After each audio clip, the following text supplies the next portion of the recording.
la fe de la mujer sinofericia, que es una fe perseverante, que es una fe que se puede comparar al don de fe. Gloria al nombre del Señor. Una fe que ninguna prueba la puede hacer menguar. Gloria al nombre del Señor. Que es lo que muchas veces nos pasa, que las pruebas, las dificultades de la vida, sea que el Señor nos permita las pruebas, o sea que muchas veces nosotros seamos los que nos ganemos las pruebas y los procesos, pues nos afectan nuestra fe. Pero esta mujer nos deja un ejemplo, y vamos a ir verso por verso, versículo por versículo, mirando la razón de cómo llega Jesús a esta mujer y cómo esta mujer también llega a Jesús. Gloria al nombre de Cristo. Dice que Jesús se levantó de donde estaba y fue a la región de Tiro y de Sidón.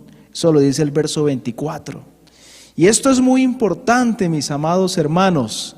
Esta partecita, este versículo es muy importante. ¿Por qué? Porque el Señor venía de un ambiente de disputa, de un ambiente, para así decirlo, de riña que había tenido con los fariseos y con los escribas. Él los trató de hipócritas porque sus discípulos no se lavaban las manos cuando comían. Y entonces por ello los trató de inmundos, los trató de perversos y los trató de gentiles, que eso era como una ofensa dentro del pueblo judío, pues los judíos muchas veces llamaban a los gentiles o de manera despectiva y de manera ofensiva como esos perros. Es ofensivo, gloria al nombre del Señor, pero ellos utilizaban eso. Entonces viene el Señor de ese ambiente y es necesario inclusive salir de la nación donde estaban. Es inclusive necesario salir de Israel, del lugar de donde ellos se encontraban, para poder tener una intimidad con los discípulos.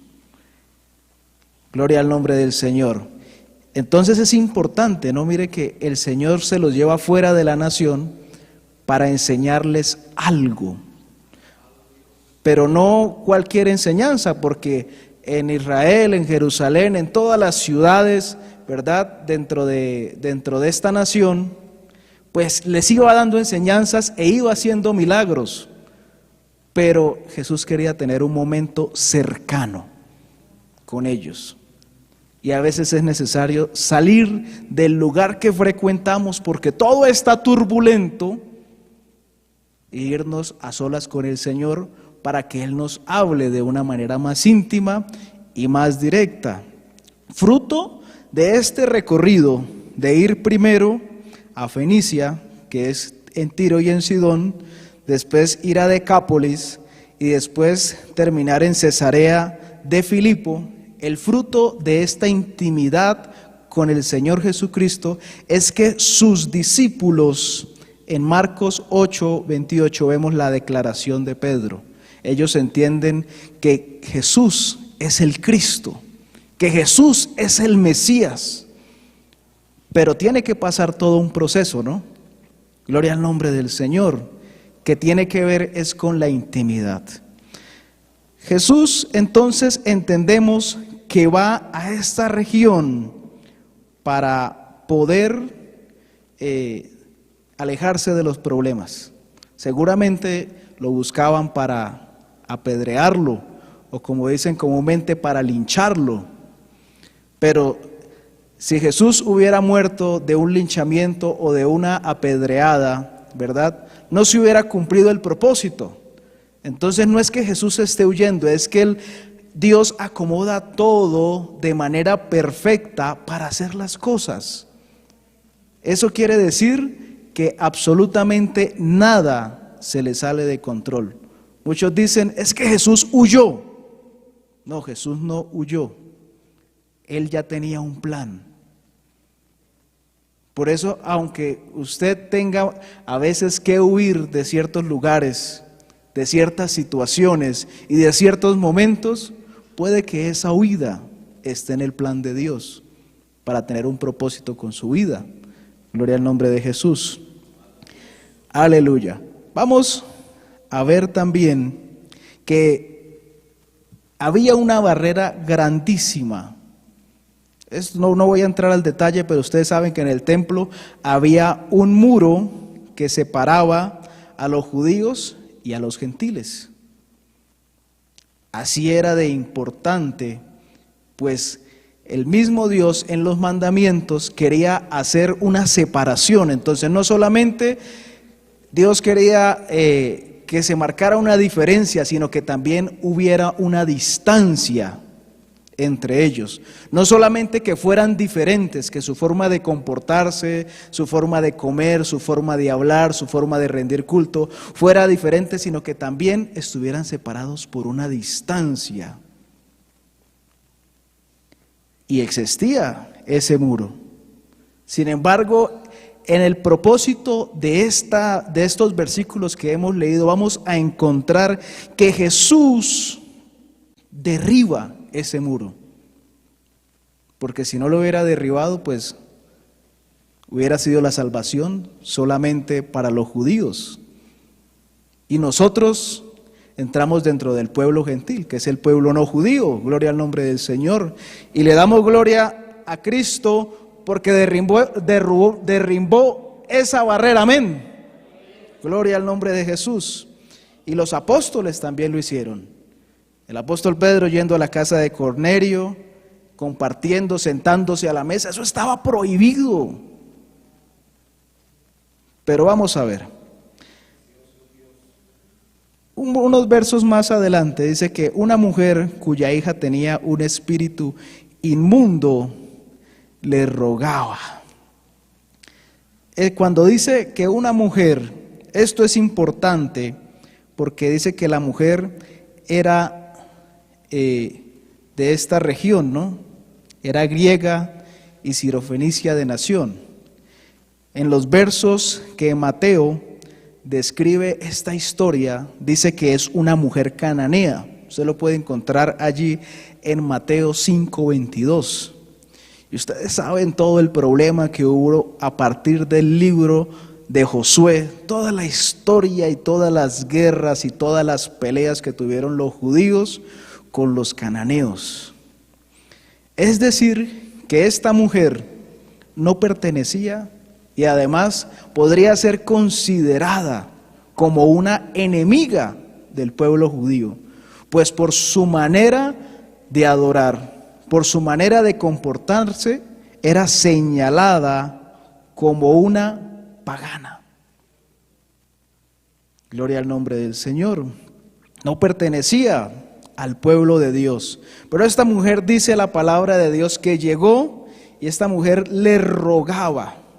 El verso 26, le rogaba que echase fuera de su hija al demonio. Mire, este es un detalle muy importante porque la mujer le dice: te ruego que eches fuera de mi hija al demonio. Gloria al nombre del Señor. Aquí hay como tres cosas importantes. Una es que ella no estaba rogando por sí misma, estaba rogando por su hija. Ella no estaba pidiendo un milagro para beneficio de ella, sino para la vida de su hija, para conseguir una bendición. Y eso nos deja un ejemplo de intercesión por los que tienen hijos. Yo no tengo hijos, pero yo veo pues ahí que cuando los tenga el Señor me dice: ojo, interceda fuertemente por sus hijos, porque tengo las características de esta mujer. Tengo problemas, no soy del pueblo de Dios. En algún momento, no sé, si me encontrase con un judío, seguramente me señale como un pagano, un judío no mesiánico, claro. Y vemos ese ejemplo, pero también encontramos que reconoce, o mejor dicho, reconoce que es urgente, que es apremiante, que debe ser insistente. Y eso no lo muestra en lo que acabamos de leer, pero sí en el relato del Evangelio de Mateo. En Mateo 15:23 dice que ella seguía a los discípulos. Jesús no quería esconderse para tener intimidad con los discípulos, pero esta mujer empieza a seguirlos y dice que daba voces. Cuando dice que daba voces quiere decir que gritaba, y no cualquier grito, un grito de molestia, un grito de ayuda. No sé si usted se haya machucado fuertemente alguna vez un dedo, pero es imposible no gritar ahí. Nacarit se ríe porque hace poco tuvo un accidente y yo creo que cuando se golpeó el tobillo, que estuvimos orando, tuvo que haber gritado. El día de ayer un señor también llegó y me golpeó por un lado y me partió el espejo de la moto y me alcanzó a coger la mano y la pierna, y pues uno grita del dolor. Y hay cosas que no necesariamente son un golpe, pero que están ahí doliendo. Y esta mujer daba gritos, daba voces, al punto que llegó a molestar a los discípulos y decirle al Señor: Señor Jesús, cállela, qué molesto, qué falta de etiqueta, qué falta de elegancia, que alguien llegue ante usted no hablando, sino gritando y clamando y alzando la voz. Qué feo, qué indecoroso. Esa mujer debe ser que no tiene modales. Pero era la manera en que la mujer estaba expresando la urgencia de su necesidad. También vemos que esta mujer, como tercer punto de este versículo, reconoce que su hija tenía un problema. Muchas veces tenemos a nuestro familiar, en el caso de pronto de algunos es el papá, en el caso de otros es los hijos, y les preguntamos de pronto entre el pueblo de Dios, ¿no? Venga, ¿cómo está su hijo? Y dice, bien. No va a la iglesia, pero él está bien. Mire, si no va a la iglesia, está mal. No está bien. Uno no tiene por qué normalizar las cosas, a menos que usted esté hablando en fe. Ya cuando usted se pare a hablar en fe, pues usted diga, él es un siervo de Dios. Él va a ser un hijo de Dios, va a ser un instrumento, un predicador. Pero cuando hay un momento así de intimidad, de ayuda o de consejería, no hay que normalizar las cosas, hay que ser realistas. Muchos de los jóvenes hoy en día están endemoniados, porque lo dice la palabra: o somos hijos de Dios o somos hijos del otro, que el Señor lo reprenda. Por eso esta mujer tiene eso, que reconoce el mal estado de su hija. No dice si se revolcaba, no dice si echaba babas, dice simplemente que tenía un demonio. ¿Quién sabe qué demonio era? Podría ser el demonio de la mentira, podría ser el demonio de la hipocresía, o bueno, no sé, lo que usted quiera colocar ahí en demonio pero ella no lo normalizó. Ella se dio cuenta que había un problema en su hija y por eso sale corriendo a Jesús. Porque imagínense, Jesús no había visitado esa región, era la primera vez que la visitaba, pero hasta allá había llegado la fama de Jesús. Gloria al nombre de Cristo. Vamos avanzando. Jesús le dice en el verso 27, deja primero que se sacien los hijos. Qué tremendo es esto, ¿no? El Señor tiene ahí a una mujer cananea rogando a Jesús por la liberación de su hija. ¿Y qué hará el Señor? Todos sabemos el muro que existe, ya lo nombré hace un momento. La cuestión es, ¿derribaría Jesús esa pared intermedia para poder que tanto judíos como gentiles sean ahora un solo pueblo? Claro que sí. Lo dice Efesios 2, 11 al 22. En ese pequeño relato usted encuentra, creo que exactamente en el verso 14, que Jesús derribó el muro que hacía separación entre el pueblo judío y el pueblo gentil, y ahora todos eran el pueblo de Dios. Claro, eso lo explica después Pablo, y ahora entonces podemos entender el propósito de la visita de Jesús y sus discípulos a esta región. Gloria al nombre de Cristo. También cuando Jesús da la parábola de la oveja. En Juan 10:16 habla de que hay ovejas que son de otro redil y no de este. Y cualquiera no entendería en ese momento que les diga, venga, es que ¿cómo así que hay ovejas de otro redil que no es el pueblo judío? Es tan raro. Pero él ya sabía que el evangelio llegaría también a los gentiles, que llegaría también aquí a Bogotá, que llegaría el evangelio a su casa. Gloria al nombre del Señor. Aleluya. Entonces Jesús va dejando mostrar que sí derribaría esa distancia que había, pero algo que sí tenía claro es que había un orden. Dios para todo tiene un orden, y por eso, aunque Jesús es considerado el Salvador universal, porque lo dice Juan 3:16, todo aquel que en Él crea, y cuando dice todo, es todos los que pisamos este planeta Tierra, debía producirse una separación, un orden riguroso, que era primero los judíos y después los gentiles. Pablo conoce ese orden, Pablo no lo desconoce, y por eso en Romanos 1:16 vemos que dice, al judío primeramente y también al griego. Pablo también nos enseña ese orden. Y después en Romanos 15:8 dice que su ministerio terrenal no se limitó, o se limitó principalmente a ser el siervo de la circuncisión, es decir, de los judíos, pero dice que fue para mostrar la verdad de Dios, para conformar las promesas hechas a sus padres.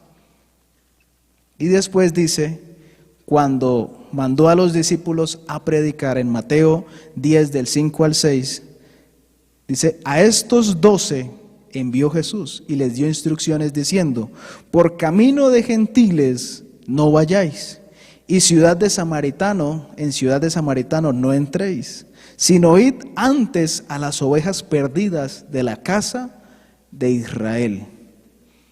Miren, Jesús da un orden, ¿no? Cuando consideramos pues todo lo que va sucediendo, empezamos a ver que Jesús se va acercando cada vez más a la cruz. Pero también cuando se acerca Él a la cruz, el pueblo de Israel se aleja de Él. Y conocemos todos este versículo, que a los suyos vino, ¿y los suyos qué? No le recibieron. Gloria al nombre del Señor. Sigamos avanzando. Aleluya. Después dice, no está bien, Jesús, ahí en ese mismo verso, no está bien tomar del pan de los hijos y echarlos a los perrillos. Miren, esta palabra perrillos pues es el diminutivo de perros. Quiere decir que Jesús, cuando se acerca a esta mujer, entiende que es una gentil y la trata como cualquier judío también la trataría, pero le hace como un diminutivo. Y sería ofensivo, ¿no? Que uno llegando ante Dios y Dios tal vez no lo ofenda, pero le diga un diminutivo ofensivo. O se le quede callado, como les dice el relato de Mateo. En Mateo dice que Jesús hacía como si no la escuchara. Cualquiera consideraría eso una ofensa, una prueba. Dios me dejó en silencio, Dios no me respondió, le llevo orando 2 años y no dice nada. Y más bien entonces lo que yo veo que vienen no son palabras de amor, momentos de refrigerio, momentos de tranquilidad, sino que viene como tempestad. Por ese tipo de situaciones todos hemos pasado, o tal vez alguno está pasando, o estamos pasando. Gloria al nombre del Señor. Y Jesús ve entonces, miren que Jesús no ofende a la madre como tal, porque la madre no era la que necesitaba el milagro, era la hija. Y le dice, no está bien tomar el pan de los hijos y echarlo a los perrillos. Es decir, yo he estado sanando, pero yo he estado sanando al pueblo judío, pero los perrillos después, colocándole de pronto en un lenguaje un poco más contemporáneo, y usted lo podrá leer en unas versiones un poco más contemporáneas, se encontrará algo así. Gloria al nombre del Señor. Pero esta mujer no entiende esto como ofensa. No le importa que traten a su hija como una perrilla, como era la costumbre entre judíos y gentiles de insultarse como perros, sino que esta mujer no se sintió ofendida, no se sintió desechada, no le importó que el Señor se quedara callado, no le importó que el Señor le dijera estas palabras, no le importó que la primera respuesta del Señor Jesús no fuera un sí. Y muchas veces, por no decir en el 99.9% de las ocasiones, la primera respuesta del Señor no va a ser un sí, va a ser un silencio, va a ser más bien meterlo en un proceso, va a ser de pronto hasta permitirle alguna enfermedad, porque muchas veces pasa eso. Empezamos a orar por algún propósito, por alguna petición, y nos enfermamos, o se enferma el ser por el que estamos orando, o se coloca peor, grave. En la mayoría, casi todas las veces que oramos al Señor, la primera respuesta que el Señor nos da no es un sí. Pero esta mujer hace una declaración y dice, no me importa que el Señor me haya guardado silencio un tiempo, no me importa que el Señor trate a mi hija de perrillo, no me importa que yo no sea del pueblo, que primero sean atendidos ellos, en cualquier momento puedo ser yo atendida, o es más. Y le vino ese pensamiento a la mujer, aún los perrillos que están debajo de la mesa comen de las migajas de los hijos. Gloria al nombre del Señor. Una migaja era lo que ella estaba simplemente esperando, no más. Y una migaja le cayó de la mesa. Y miren que el Señor continuamente utiliza y permite y fue introduciendo a los discípulos en un lenguaje para mostrarles que Él era el pan de vida. Y permite que suceda esto en el que están hablando de migajas. Y cuando se habla de migajas, se utiliza la palabra para migajas de pan. Gloria al nombre del Señor. Mire, venían de recibir un milagro de una multiplicación de panes, de peces. Y, ¿verdad? Esta multitud no recibió migajas. Eran unos poquitos panes y unos poquitos peces, pero yo creo que ese pan cuando se multiplicó era un pan completo, ¿no? Y era un pez completo, no un pez mordido ni un pan mordido. Pero esta mujer dice, mire, no me importa si el pan está mordido, si está manoseado, si está si está ya, lo han tocado mucho, si se lavaron o si no se lavaron las manos, pero los perrillos comen de las migajas que caen. Y el Señor, miren, esto es importante, porque aquí no está, aquí la respuesta del Señor es, por esta palabra, ve, el demonio ha salido de tu hija. Gloria a Dios, qué milagro tan maravilloso, que el Señor envíe una palabra así, cuando insistimos con una oración sazonada con fe. Pero también algo que me llama mucho la atención en Mateo 15:28 es que Él dice, oh mujer, grande es tu fe. O sea, no solo perseverante, sino que también le dice, grande es tu fe. Y hace ese milagro. hace ese portento que ella estaba esperando recibir. Y qué bendición que nosotros hoy hagamos ahorita, ya en unos minutos, cortos minutos, una oración y que nos pase como esta mujer en el verso 30. Dice, y cuando llegó ella a su casa, halló que el demonio había salido y su hija estaba acostada en la cama. Qué bendición que pasemos las peticiones hoy aquí a este altar, o tal vez si usted la tiene ahí en su corazón, en su mano, oremos por ella y cuando lleguemos a la casa nos encontremos con que esa petición que llevamos tiempo orando por ella ha sido contestada. Amén. ¿Usted no se alegra? ¿Usted no quisiera que eso sucediera? Amén. Yo recopilé 3 características que debemos tener en nuestra vida, o mejor dicho, en nuestra oración, en nuestra manera de creer, para lograr esas migajas del Señor. Porque si así son las migajas, pues que a mí el Señor me mantenga con migajas. Si eso es una migaja, no me importa que no me dé un pan completo, porque entiendo por esto que una migaja es suficiente para hacer cualquier milagro en mi vida, para hacer cualquier milagro en la vida de mis seres queridos, en la vida de mis familiares. Gloria al nombre del Señor, en este país, para hacer cualquier milagro en los matrimonios, para hacer cualquier milagro en los hijos. ¿Qué hay que hacer para conseguir estas migajas del Señor? Una, comprender el poder del Señor y el amor del Señor, que no tiene límites. Porque si le colocamos límites al poder del Señor y al amor del Señor, pues entonces estamos pidiendo en vano.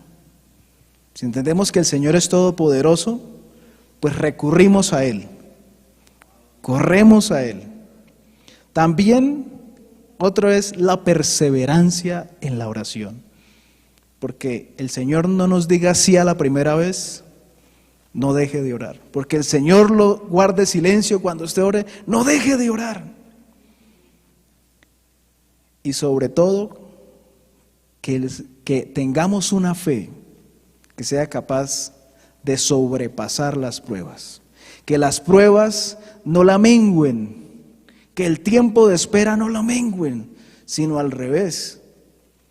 Pasa el tiempo, pasan las pruebas, se coloca más difícil la situación, empecemos a creer que si la situación hoy es más difícil que tal vez hace unos meses, es porque el milagro que va a hacer el Señor va a ser más grande hoy que el que haría hace unos días.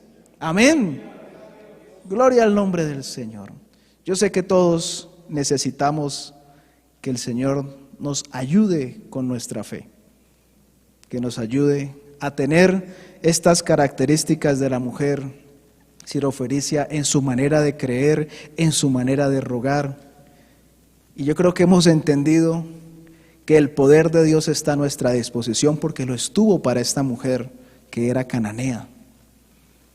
Ahora, ¿cuánto más para nosotros que ya hacemos parte del redil y de las ovejas del rebaño de Dios? Amén. Coloquémonos en nuestros pies y vamos a hacer una oración. Antes de orar por las peticiones, y si usted necesita de esa fe de la mujer sirofenicia, dígale: Señor, yo quiero una fe como la de esta mujer, una fe inquebrantable. Señor, en esta hora, Señor, te pedimos que nos ayudes, Padre Celestial. Entendemos y comprendemos lo que hoy nos has hablado y rogamos a ti, oh Dios Todopoderoso, para que seas tú aumentando nuestra fe, dándonos un entendimiento, Señor, de tu poder, de lo que tú eres capaz de hacer, que lo que hiciste aquí en la Biblia, que está escrito como una evidencia, como un testimonio vivo, todos esos milagros, aún podemos verlos aquí hoy y ahora, Padre Celestial. Señor, que tal vez esta mujer había escuchado a la distancia como un simple rumor que Jesús hacía milagros, que Jesús libertaba a los endemoniados, que Jesús sanaba a los enfermos. Pero para nosotros no es un rumor, Señor. Para nosotros el poder tuyo no es solo un rumor, no es ni siquiera mucho menos un mito, no es una historia, no es un cuento. Es una realidad, pues aquí está tu palabra que es viva y que es eficaz. Aleluya. Señor, aumenta nuestra fe. Ayúdanos, Padre Celestial. En el nombre de Jesús te lo pedimos. Amén y amén. Dele un aplauso al Señor. Aleluya.